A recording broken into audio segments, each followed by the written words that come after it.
গণভোটে হ্যাঁ বলি, জিতবে এবার শাপলা কলে, গণভোটে হ্যাঁ বলি, গণভোটে হ্যাঁ বলি, জিতবে এবার শাপলা কলি, গণভোটে হ্যাঁ বলি, গণভোটে হ্যাঁ বলি, জিতবে এবার শাপলা কলে, গণভোটে হ্যাঁ বলি, জিতবে এবার শাপলা কলি, জিতবে এবার শাপলা কলে, গণভোটে হ্যাঁ বলি, আবু সাঈদ মুগ্ধ।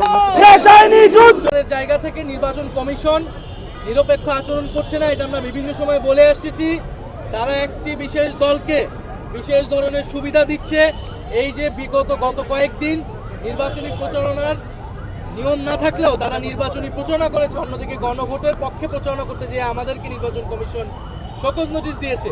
ফলে আমরা এটা বারবার বলেছি যে নিরপেক্ষতা থাকতে হলে নিরপেক্ষ আচরণ করতে হবে, কিন্তু আমরা চাই যে কোনো মূল্যে মাজার এবং শহীদ শরীফ ওসমান হাদির কবর জিয়ারতের মাধ্যমে আমরা আমাদের নির্বাচনের আনুষ্ঠানিক যাত্রা এই ঢাকা ৮কে কেন্দ্র করে শুরু করছি। প্রিয় সাংবাদিক ভাই বোনেরা এবং প্রিয় দেশবাসী, আপনারা জানেন এই ঢাকা বিশ্ববিদ্যালয় এলাকা থেকে ২০২৪ সালের গণ অভ্যুত্থানের অগ্নিপাত শুরু হয়েছিল।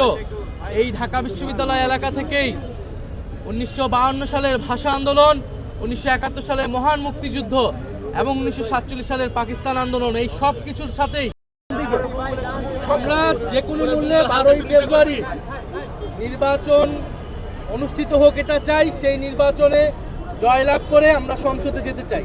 দৃঢ় বন্ধনের আস্থায় শক্তিশালী স্টিলের আরেকটি নাম জেডএসআরএম।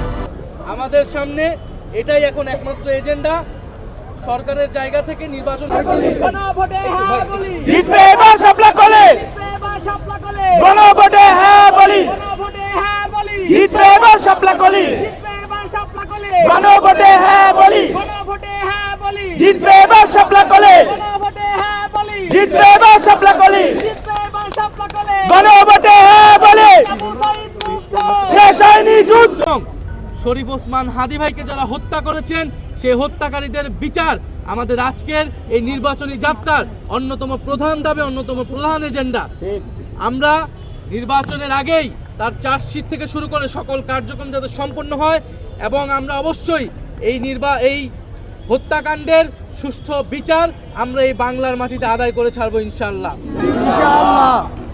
আমরা কাজী নজরুল ইসলাম, আমাদের জাতীয় কবি কাজী নজরুল ইসলামেরকেও স্মরণ করে আমাদের মাজার এবং শহীদ শরীফ ওসমান হাদির কবর জিয়ারতের মাধ্যমে আমরা আমাদের নির্বাচনের আনুষ্ঠানিক যাত্রা এই ঢাকা ৮কে কেন্দ্র করে শুরু করছি।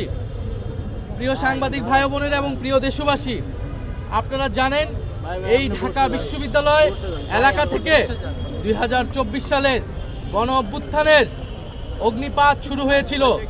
এই ঢাকা বিশ্ববিদ্যালয় এলাকা থেকেই ১৯৫২ সালের ভাষা আন্দোলন, ১৯৭১ সালের মহান মুক্তিযুদ্ধ এবং ১৯৪৭ সালের পাকিস্তান আন্দোলন, এই সব কিছুর সাথেই